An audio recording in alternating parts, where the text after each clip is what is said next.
తెంచుకుంటే తెగిపోతుందా దేవుడు వేసిన బంధం?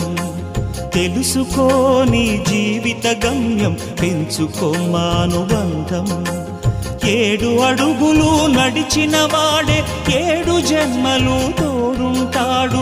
భర్తగా నిన్ను భరించువాడే బ్రతుకు దీపం వెలిగిస్తాడు.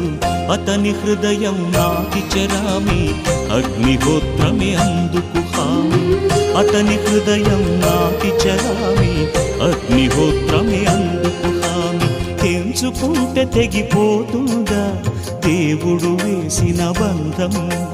తెలుసుకో నీ జీవిత గమ్యం, పెంచుకోమానుబంధం.